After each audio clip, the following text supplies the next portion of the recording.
¿Por qué Dios nos ama tanto? Es el tema de nuestra prédica de hoy.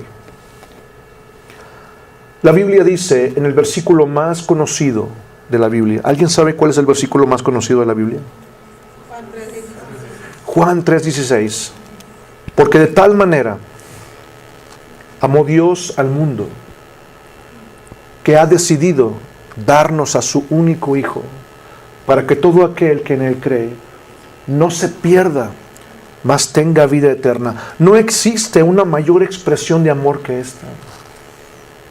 Porque el amor que Dios tiene o tenía desde la antigüedad por la humanidad, la verdad es que no le encontramos un sentido.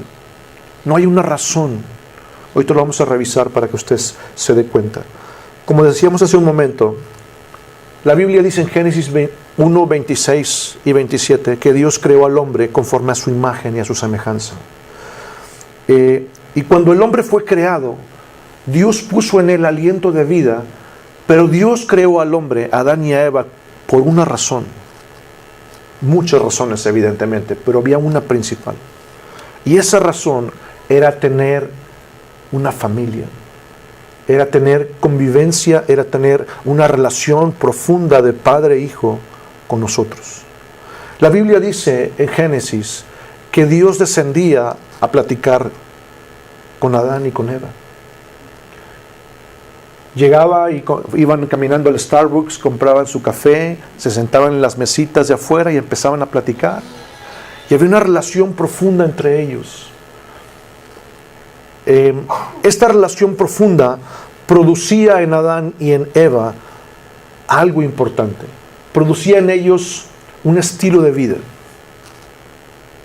Imagine usted, Dios que es el dueño de todo, que es el gobernante del universo, que el mismo Dios del universo viniera a tener comunión como papá con Adán y Eva. ¿Cómo se sentirían ellos? ¿Cómo cree usted que se sentían ellos? Lo más importantes, las personas más importantes del universo, porque eran los hijos del Altísimo. No sé si me explico. Esto producía en ellos un estilo de vida poderoso, un estilo de vida de victoria. Vamos a decirlo así, eran los hijos o los niños de papi, los juniors. Adán era el gobernante de la tierra. Todas las cosas que hacían se tenían que hacer en cuanto a gobierno, en cuanto a regir la tierra, en cuanto a poner nombre a los animales, a poner orden, todo lo hacía Adán. Esto producía en él, como ya dijimos, un estilo de vida de victoria, ¿sí? Y esto también producía en ellos una sensación de gobierno. Como todos sabemos,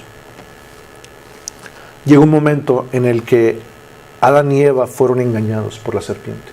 Génesis 3 nos dice que la serpiente vino y empezó a hablar con Eva y empezó a decirle verdades a medias o mentiras a medias. Ellos eran como niños pequeños. ¿Cuántos de aquí que han tenido niños chiquitos pequeñitos de 1 año o 2 años, cuando los vas a bañar y les quitas la ropita y de repente se te escapan y se van corriendo por toda la casa sin ropa, bien felices? ¿Quién se acuerda de eso? ¿Por qué no se avergüenzan? Porque son inocentes, son niños pequeños. La Biblia dice en Génesis que Adán y Eva estaban desnudos y no se avergonzaban porque eran como niños pequeños, inocentes. ¿Sí? Pero cuando fueron engañados, la Biblia dice que sus ojos fueron abiertos y se dieron cuenta que estaban desnudos y se hicieron delantales de hojas de higuera. No me pregunte usted porque yo no entiendo por qué fueron higuera. Pero bueno, en ese momento Dios desciende y le dice: Dios, ¿dónde estás, Adán? ¿Usted cree que Dios no sabía dónde estaba? ¿Dónde estás? Y le dijo: es que escuché que venías caminando en el huerto y tuve miedo. A partir de ese momento, varias cosas importantes sucedieron en la vida del hombre, Adán y Eva. Adán y Eva tenían la misma naturaleza de Dios. Fueron creados con el ADN de Dios, lo hemos platicado en otras ocasiones. Esto producía a su vez que ellos tuvieran una profunda relación con Dios, como padre-hijo. Y esto a su vez también producía que ellos tuvieran a su disposición todos los recursos de Dios. Imagine usted, ¿cuántos recursos puede tener Dios? Todo eso estaba a disposición de Adán. Y tener esa naturaleza, ese tipo de relación profunda, esos recursos, producía a su vez algo más. Adán tenía una gran razón para vivir, tenía un gran propósito de vida. Y además de eso tenía un gran destino, un punto hacia donde dirigirse, donde Dios le había mandado. Pero cuando ellos desobedecen, su naturaleza cambia. De ser hijos de Dios, ahora se someten a la naturaleza de aquel a quien obedecieron. ¿De quién estamos hablando? El diablo, el chanclas, el innombrable, como usted le quiera llamar. Y a partir de ese momento, la naturaleza humana cambia. Ahora, si usted conoce a una persona que no tiene a Dios, a Jesús en su corazón, que no conoce a Dios, ¿cómo es la naturaleza de las personas que no le conocen? Egoístas, ventajosos. ¿Qué es lo que dice la gente que no conoce a Dios? Si quieres triunfar en los negocios, pasa por encima de quien tengas que pasar. En cuestión de economía, mientras más retengas, más vas a tener. ¿Qué es lo que dice la gente que no conoce a Dios en cuanto a relaciones personales? Si alguien te hace una, hace la doble. Pero nosotros que tenemos a Dios, nosotros que conocemos a Dios, hemos recibido una forma diferente de ser y de pensar. ¿Qué es lo que dice Dios en cuanto a economía? Mientras das, más tienes. Si alguien te lastima o te lastima una mejilla, pone también la otra. Quiero que usted se dé cuenta que la naturaleza del hombre y de la mujer cambió. Perdieron la naturaleza de Dios. Esto produjo que también perdieran la relación con Dios. La relación se rompió. Existió un abismo, una separación entre Dios y el hombre. Y la Biblia dice que Adán y Eva fueron echados inclusive del huerto del Edén. Fueron sacados. No solamente perdieron la naturaleza, perdieron la relación y también perdieron los recursos de Dios. Se quedaron solamente con lo que podían producir con sus dos manos. Y a su vez perdieron su gran propósito y destino. Cuando el hombre perdió la naturaleza y la relación con Dios, esto produjo en él lo que ahora llamamos una vida sin sentido. Una vida sin propósito, una vida sin razón de ser. ¿Usted conoce a alguien así? Y tú ves a las personas, trabajan, hacen lo que tienen que hacer, pero realmente hay un hueco en sus corazones, hay un vacío en sus corazones, porque esta pérdida dejó una vida sin sentido para ellos. Sus atributos, los que estamos mencionando, la naturaleza de Dios, la relación con Dios, los recursos de Dios, el gran propósito y destino, sus atributos se volvieron necesidades. ¡Wow! A causa de la desobediencia, su poderosa habilidad para vencer que ellos tenían fue transformada, fue cambiada por un tremendo vacío en sus corazones. Esta pérdida, fíjese bien, convirtió a Adán y a Eva en víctimas de sus propias circunstancias. Víctimas de lo que ellos tenían como atributo, ahora se volvieron esclavos de esas circunstancias. La humanidad estaba totalmente perdida. Ellos habían decidido seguir a su lógica, obedecer a lo que su mente les decía, su razonamiento. Y esto produjo en ellos una forma de pensar, una forma de sentir y una forma de vivir basada específicamente en sus mentes. ¿Sí me estoy explicando?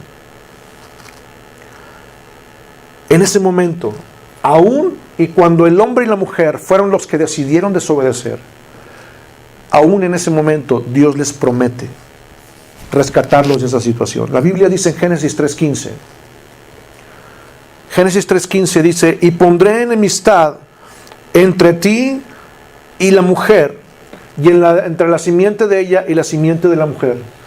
Y pondré hostilidad, dice Nueva Traducción Viviente, entre tú y la mujer, y entre tu descendencia y la descendencia de ella. Su descendiente te golpeará la cabeza y tú le golpearás el talón. Quiero que usted observe, en este momento, en el mismo huerto del Edén, acabando apenas ellos de desobedecer a Dios, Dios les promete, vendrá alguien de la descendencia de la mujer que golpeará a la serpiente en la cabeza y la vencerá. ¿De quién estamos hablando? Fíjese bien, ¿cuántos años antes de Jesús pasó esto? Estamos hablando aproximadamente de 4,000 años antes. Dios vio la situación de la humanidad y Él les promete sacarlos de esa situación. A raíz de la separación, el hombre empezó a experimentar inconscientemente una forma de tratar de religarse con Dios. Repita conmigo, religarse. ¿Qué significa religarse? Volver a ligarse, volver a unirse. Es lo que nosotros conocemos ahora como religión. Y la religión no es otra cosa más que el intento del hombre de acercarse a Dios. Pero somos bien curiositos nosotros los seres humanos. ¿Por qué?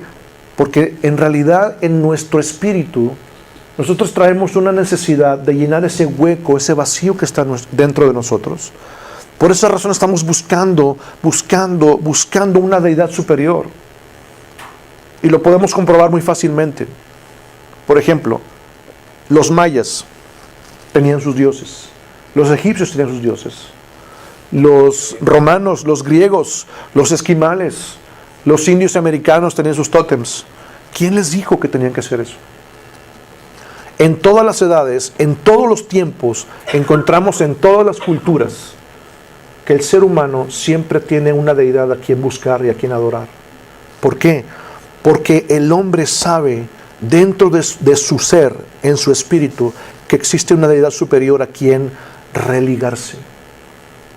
Justo después, algunos años después de que Adán y Eva desobedecen, ellos empiezan a tener a sus hijos, nace Caín, nace Abel, ellos crecen, se convierten en hombres. Y la Biblia dice en Génesis 4, versículos 3 y 4, que un buen día vinieron Caín y Abel a ofrecer sacrificio delante de Dios.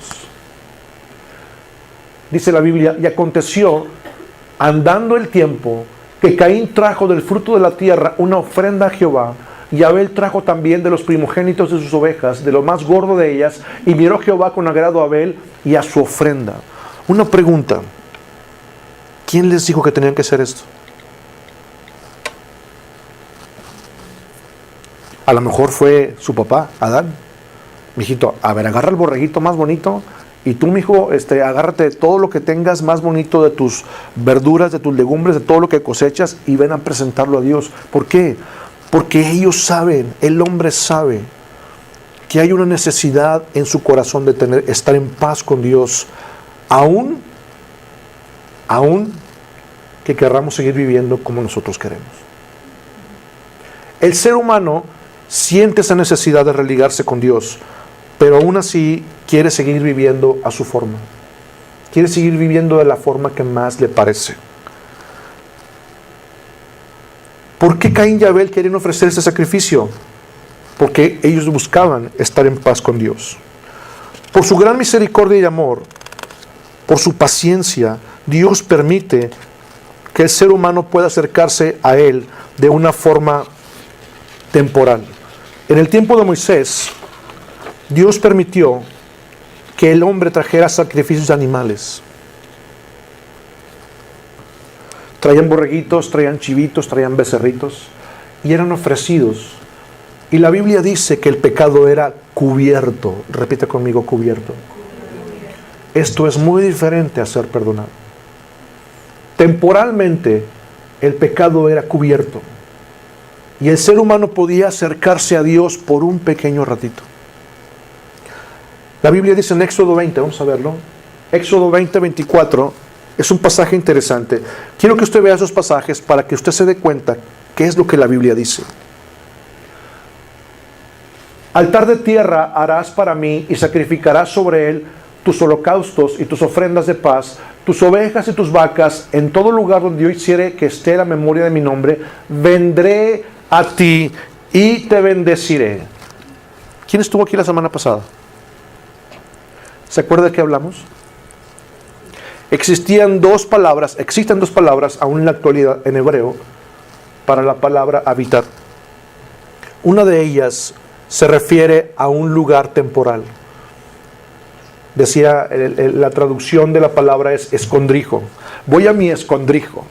Ya no decimos así, sino que en nuestro tiempo moderno lo manejamos como un hospedaje. Cuando tú vas a un lugar de vacaciones y te quedas en un hotel, te hospedas, pero sabes que es algo temporal. Esa es la connotación de una de las palabras en hebreo. Y la otra implica permanecer. La Biblia dice en Salmo 22:3, tú que habitas en medio de las alabanzas de tu pueblo. Y esa palabra habitas implica permanencia. Entonces, cuando vemos este versículo, dice que sacrificarás sobre el altar los holocaustos y las ofrendas de paz, ovejas, vacas, y dice, y vendré a ti. ¿Por qué dice vendré a ti? Porque no estaba permanentemente. ¿Sí se da cuenta de eso? Dios descendía para responder al sacrificio.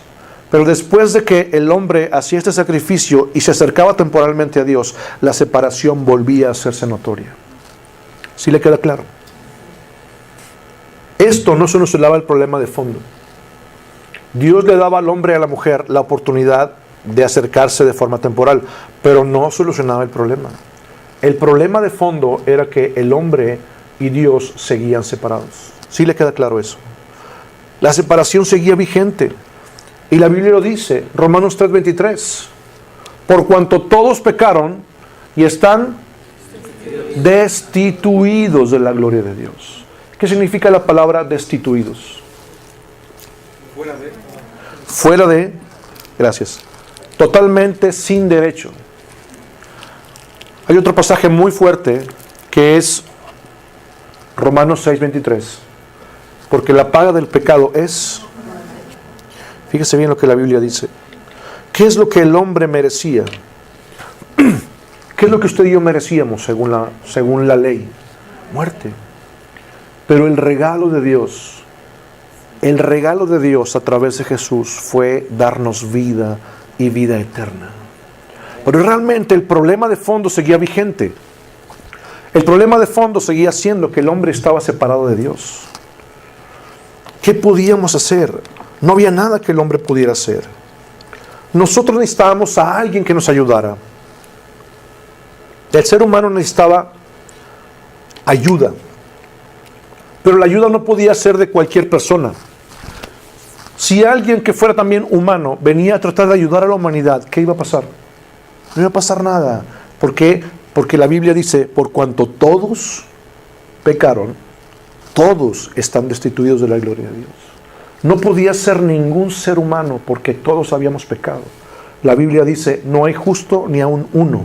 Esto antes de Jesús. No había quien de la humanidad pudiera hacer algo por sí mismo y por las demás personas. Pero tampoco podía ser Dios, porque la Biblia dice que Dios es santo y Él no podía convivir con el pecado. Entonces estábamos metidos en un grave problema. La humanidad seguía caminando derecho hacia una eternidad sin Dios.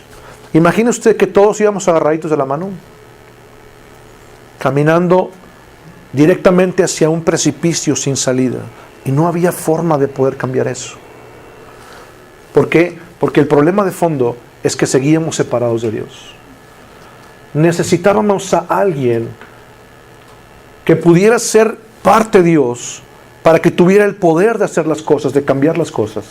Pero también necesitábamos que tuviera parte humana para que pudiera comprender todo lo que la humanidad pasaba y para que pudiera representarnos a nosotros. Pero sobre todo, que este ser o que este Salvador quisiera hacerlo. ¿Sí me estoy explicando? La respuesta de Dios que Dios decidió dar para nosotros fue entregar a su Hijo Jesús. ¡Wow! Efesios capítulo 2 es un pasaje muy largo. En versículos 1 al 7 nos dice que Él nos dio vida a nosotros cuando estábamos muertos en nuestros delitos y pecados. Pero hay un pasaje importante, que es el versículo 4 y 5. Dice, pero Dios que es rico en misericordia. Diga conmigo, rico en misericordia. Dese cuenta, la razón por la cual Dios lo hizo es porque Él es rico en misericordia y por su gran amor con que nos amó. Repita conmigo, por favor, su gran amor con que nos amó. Esto fue lo que provocó que aún estando nosotros muertos en pecados, nos dio vida juntamente con Cristo. Y la Biblia dice que por gracia somos salvos. Hay una parte importante que yo quiero que usted vea aquí. ¿Por qué Dios nos ama tanto? No sé. La verdad es que no sé. Pero la Biblia dice que aún estando muertos nosotros, sumergidos, totalmente plagados de pecado y de desobediencia, por su gran amor con que nos amó, Él permitió que fuéramos salvados a través de Jesús. ¿Cuál es la razón de que Dios prometiera y estuviera dispuesto a salvarnos de la condición en la que nos encontramos? ¿Cuál es la razón? ¿Cuál es la razón de que Dios prometiera un Salvador y que estuviera dispuesto a enviar a su propio Hijo por nosotros? Quiero que tengas muy claro eso. ¿Por qué? Solamente hay una razón. Por el amor tan grande que Él tuvo por nosotros. Ahí lo dice. Por su gran amor con que nos amó y porque es rico en misericordia. Hay un pasaje en el Antiguo Testamento que me hace temblar cada vez que lo leo.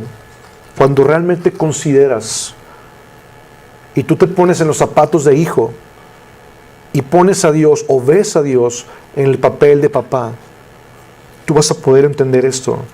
Jeremías 31:3. Y después nos brincamos al versículo 20.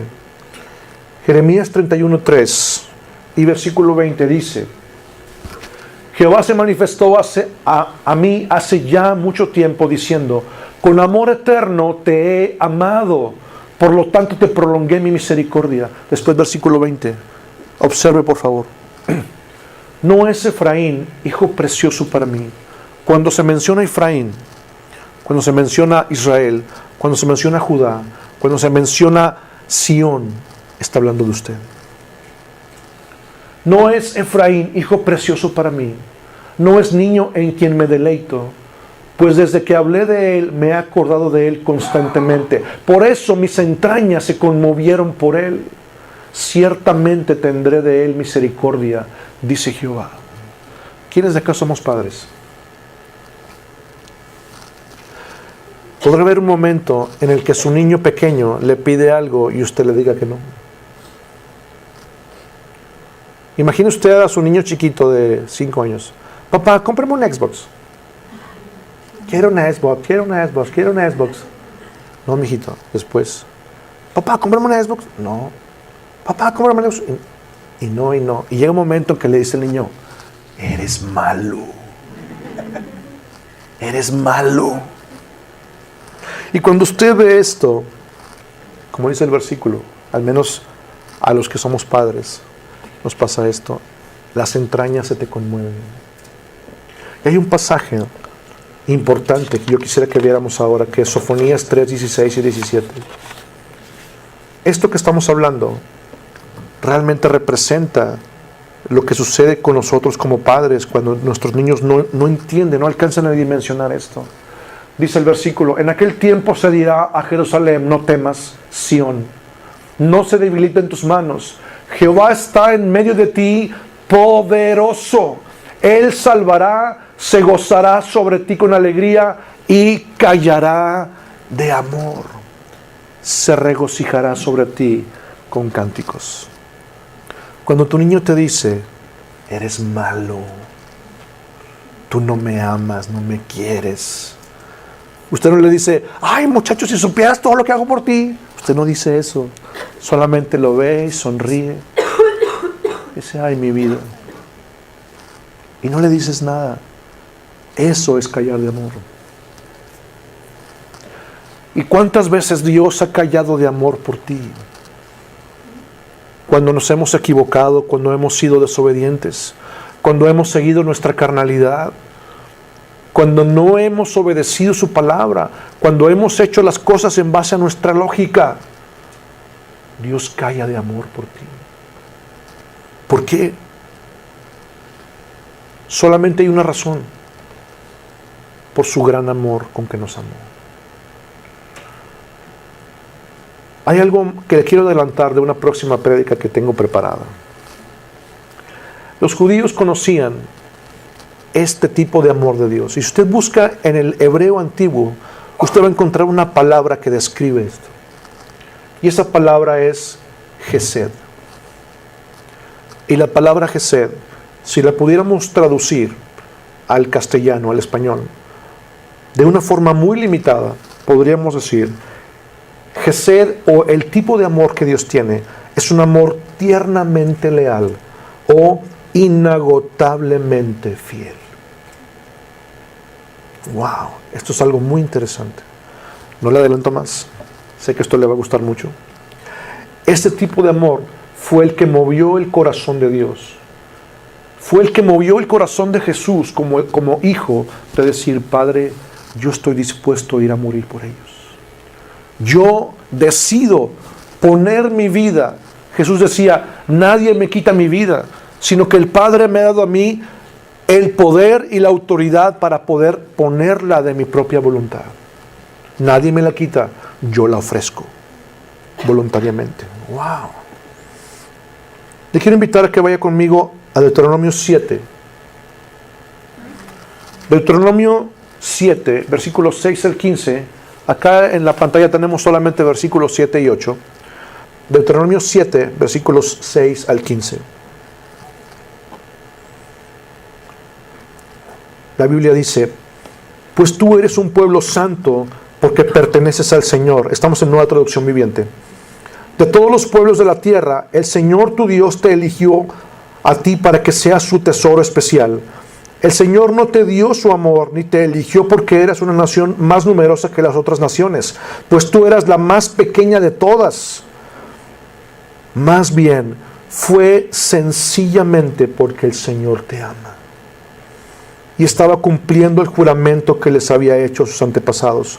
Por eso te rescató con mano poderosa de la esclavitud y de la mano opresiva del faraón, rey de Egipto. Reconoce, por lo tanto, que el Señor tu Dios es verdaderamente Dios. Él es Dios fiel, quien cumple el pacto por 1000 generaciones y derrama su amor inagotable sobre quienes lo aman y obedecen sus mandatos. Pues no duda en castigar ni en destruir a quienes lo rechazan. Por lo tanto, obedece todos los mandatos, los decretos y las ordenanzas que te entrego hoy. Si prestas atención a estas ordenanzas y las obedeces con fidelidad, el Señor tu Dios cumplirá su pacto de amor inagotable contigo, tal como lo prometió mediante el juramento que le hizo a tus antepasados. Te amará y te bendecirá y te dará muchos hijos. Hará fértil tu tierra y a tus animales. Cuando llegues a la tierra que juró a tus antepasados, tendrás numerosas cosechas de granos, vino nuevo y aceite de oliva, y también grandes manadas de ganado, ovejas y cabras. Serás la nación más bendecida de la tierra. Ningún israelita, sea hombre o mujer, quedará sin tener hijos, y todo tu ganado dará crías. El Señor te protegerá de cualquier enfermedad. No dejará que sufras las enfermedades terribles que conociste en Egipto. En cambio, se las enviará a tus enemigos. En este párrafo encontramos varias cosas importantes. Dios promete traer muchas bendiciones sobre su pueblo si, solo si, obedecemos. Pero yo quiero que tú veas esto. Versículos 7 y 8. Dice la Biblia, si lo podemos leer acá al frente: el Señor no te dio su amor ni te eligió porque eras una nación más numerosa que las otras naciones, pues tú eras la más pequeña de todas. Más bien, fíjese bien, fue sencillamente porque el Señor te ama. Nada más por eso. ¿Por qué Dios nos ama tanto? No lo sé. pero disfruto que así sea. Dios nos creó, somos criaturas de Él, somos su posesión. Cuando el hombre y la mujer desobedecieron y la humanidad fue separada de Dios, Dios tenía en su corazón algo. Él quería que algo sucediera. Él quería volver a tener ese contacto de amor, esa familia con nosotros los seres humanos. Y cuando Jesús muere en la cruz, la Biblia dice que el velo del templo se rasgó de arriba a abajo. ¿Qué significa eso? Significa que la separación que había entre Dios y la humanidad no la rompió el hombre. Es como si Dios mismo hubiera agarrado el velo del templo de Jerusalén con sus manos y lo hubiera roto. Él lo rompió porque Él quería dar un libre acceso para ti a su presencia.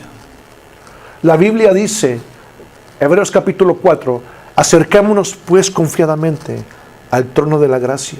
¿Por qué podemos acercarnos ahora?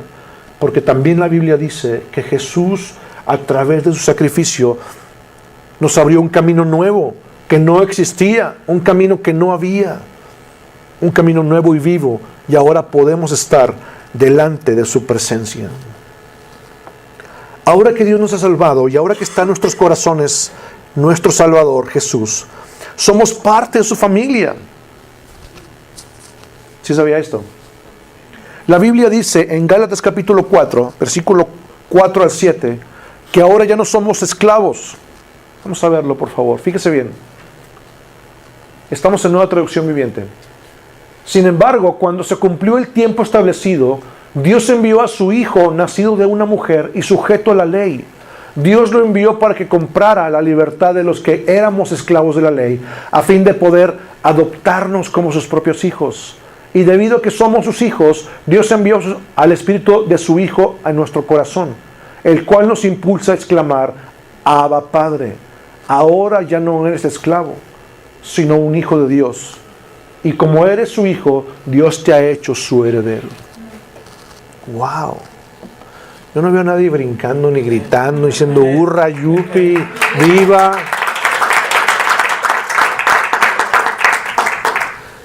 En el tiempo del presidente Lincoln, la historia nos dice, en los Estados Unidos, que él tenía en su corazón abolir la esclavitud en los Estados Unidos de América.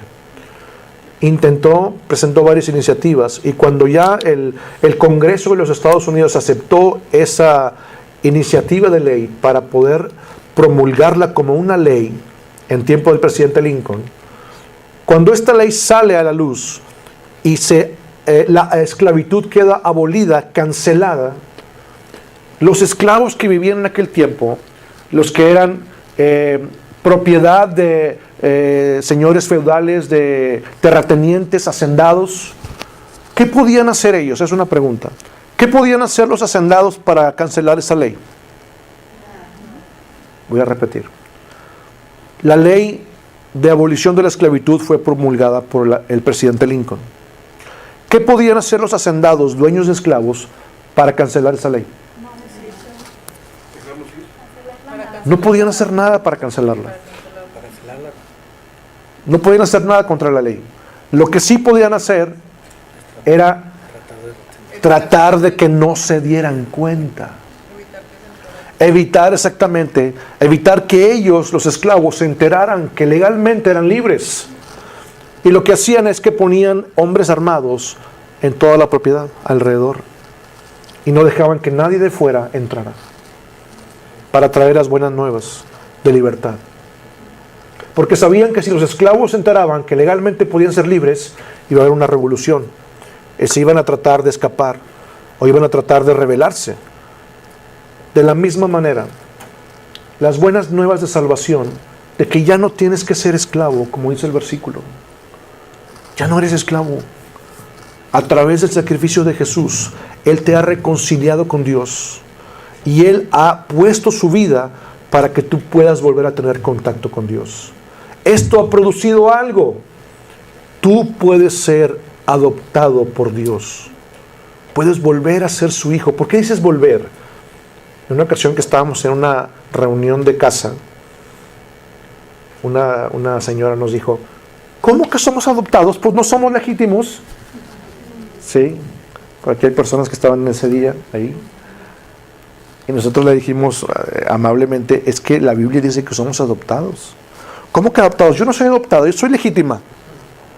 Y eso pasó la siguiente semana, y llega la persona, me dice, oiga, ¿qué cree? ¿Es cierto? El sacerdote nos dijo que era verdad, que somos adoptados. Ya, muy feliz. ¿Por qué somos adoptados? Porque recuerde usted que el hombre y la mujer, la humanidad, se separó de Dios a causa de la desobediencia. Nosotros fuimos creados para ser sus hijos. Pero cuando el hombre desobedeció, esa relación se rompió, esa naturaleza se perdió. Pero a través de Jesús, usted puede ser reconciliado con Dios. A través de Jesús, usted puede volver a ser lo que Dios tenía planeado para usted que fuera. Vamos a decirlo de esta manera. A través de Jesús y su sacrificio, nosotros podemos ser adoptados como los hijos de Dios de nuevo. Y la imagen de Dios en ti puede ser restaurada. A través de Jesús, la idea original que Dios tenía para la humanidad, que quería hacer en Adán y Eva, que tuvieran una poderosa habilidad para vivir, que tuvieran los recursos de Dios, la naturaleza de Dios, que tuvieran una relación profunda con Dios, un gran propósito y un gran destino, puede ser restaurado hoy en día a través de Jesús. Si nosotros restauramos la relación con Dios, entonces también podemos restaurar los efectos. Quiero repetir esto. Jesús vino a restaurar la imagen perdida de Dios en el hombre. Y si nosotros restauramos la relación con Jesús, no solamente va a vivir en nuestro corazón y seremos salvos, que gloria a Dios es algo que no tenemos con qué pagar. Pero eso no es todo lo que Dios tiene para ti. Dios quiere restaurar los efectos que Él quería que tuvieras. Quiero terminar con un pasaje. Y ese pasaje, si lo pueden buscar conmigo, es Lucas 19:10. Lucas capítulo 19 nos habla acerca de la historia de Zaqueo. Zaqueo era un chaparrito así que vivía en Jericó. Y cuando Jesús pasó por ahí se subió a un sicómoro, dice la canción de los niños. ¿Sí? La Biblia dice en Lucas 19 que Zaqueo tenía tanta necesidad, tenía un hueco en su corazón tan tremendo, a pesar de ser rico y a pesar de ser jefe de publicanos. Cuando Jesús llega a ese lugar, la multitud se junta, se agolpa para ver al Mesías, a la gente que ellos creen que es el Mesías, que es Jesús, el profeta. Y también Zaqueo quiere ir, pero no puede ver porque está chaparrito. Entonces se sube a un árbol, no importándole el hacer el ridículo delante de la gente que lo conocía. No le importó. Jesús ve esa necesidad tan fuerte en su corazón, se detiene. Quiero que usted entienda esto. Siempre que tú tengas un hueco y una necesidad profunda en tu corazón y que no te importe hacer lo que tengas que hacer para buscarle, Jesús se va a detener para ti. Siempre Él se va a detener para ti. Y Jesús se detiene y le dice: Zaqueo, ¿qué haces ahí, mijo? Bájate, hoy voy a quedarme en tu casa. Y Zaqueo se baja de un brinco. Imagine usted la escena: Jesús, Zaqueo y atrás 12 discípulos caminando hacia la casa de Zaqueo. ¿Cómo iba caminando Zaqueo? Mira, así mire. No cabía en la calle desponjado. Llegan a la casa y la Biblia dice que al estar comiendo, al estar cenando, se levanta Zaqueo de su propia voluntad y le dice a Jesús: Maestro, si a alguien le he robado, le voy a regresar 4 veces lo que le he robado. ¿Por qué cree usted que estaba diciendo esto? Porque él sabía que había robado mucho, se había hecho rico. Y no solamente eso, sino que dice: y de lo que me quede, del resto de mi fortuna, le voy a dar la mitad a los pobres. Dígame usted, ¿qué es lo que a él le daba esa sensación de estar encima, esa sensación de poder? ¿Qué era? El dinero. Sin embargo, cuando Jesús llega y toca su corazón, lo está regalando. ¿Por qué? Exactamente, ya no le hace falta. Ya no es lo que llena su corazón, porque Jesús llenó la profundidad de su necesidad interna, lo que conocemos como las necesidades profundas. Jesús llenó de aceptación su corazón, llenó de amor, ¿sí?, su corazón. Cuando eso pasa, Jesús se pone de pie y dice: hoy ha llegado la salvación a esta casa, porque este hombre, así como lo ven, chaparrito, mentiroso y tranza y todo lo que tú quieras, también es hijo de Abraham. Y el pasaje que vamos a leer, que es Lucas 19:10, dice: porque el Hijo del Hombre vino a buscar y a salvar lo que se había perdido. Y cuando dice lo, es algo muy interesante y muy bonito. Termino con esto. ¿A quién le gusta la gramática? ¿A quién le gusta la materia de español? Cuando tú dices la, ¿a quién te refieres? Singular femenino. Si tú dices él, te refieres a singular masculino.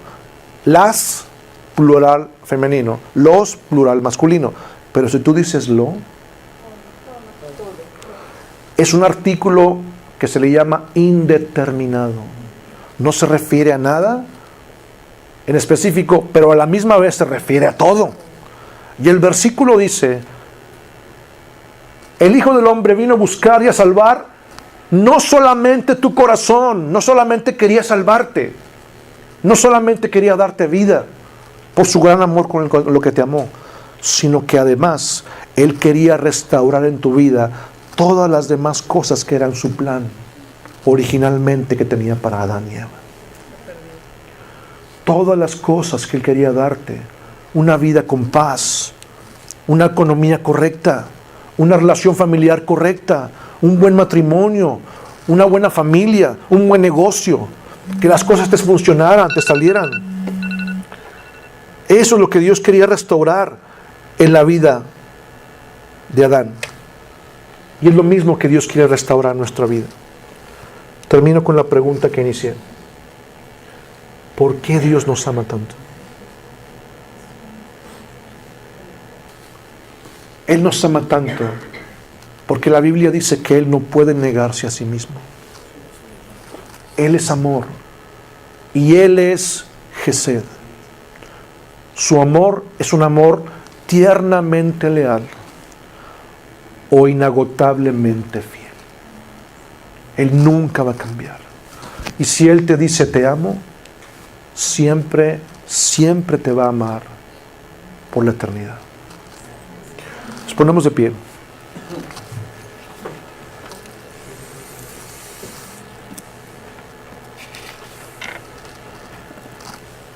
Cierra sus ojos, por favor. Cierra sus ojos.